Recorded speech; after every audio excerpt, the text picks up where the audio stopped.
বগুড়াকে north বেঙ্গলের প্রবেশদ্বার বলা হয়। ঐতিহাসিক স্থাপনার দিক থেকেও বগুড়ার পরিচিতি আছে, যেমন প্রাচীন পুণ্ড্রনগর, মহাস্থানগড়, বেহুলা লক্ষিন্দরের বাসরঘর ইত্যাদি। আবার বগুড়ার দই, বগুড়ার আলু, বগুড়ার মরিচের স্বীকৃতি রয়েছে সারা দেশব্যাপী। বন্ধুরা, আমার আজকের আলোচনা এসব এজেন্ডা নিয়ে নয়। আপনারা সবাই জানেন বগুড়ায় একটি নতুন বিমানবন্দর চালু হতে যাচ্ছে। যদিও এটি বিমান ওঠানামার জন্য রেডি নয়, তবে সিংহভাগ কাজ রেডি বলে আমরা জানতে পেরেছি।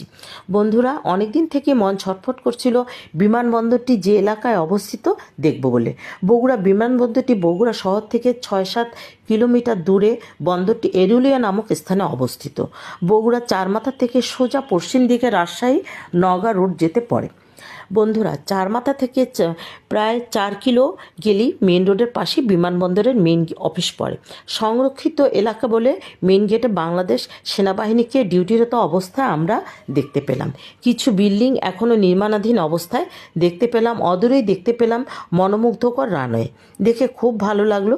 রানওয়েটি কাছ থেকে দেখব বলে স্থানীয় অধিবাসীরা অন্য একটি গ্রামীণ পথে যাওয়ার পরামর্শ দিল।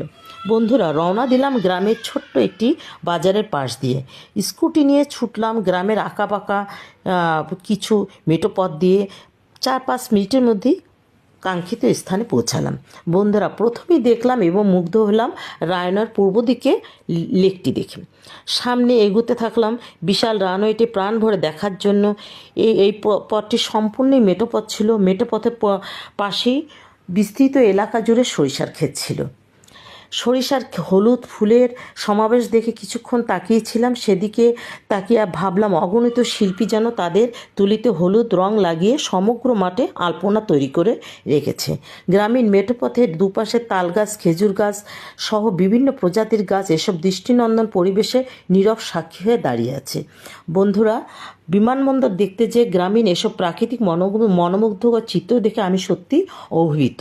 এবার আমি বাড়ি ফেরার পর মন চাচ্ছিল আর কিছুক্ষণ থাকার, কিন্তু সময় না হওয়ার কারণে চলে আসলাম। বাই।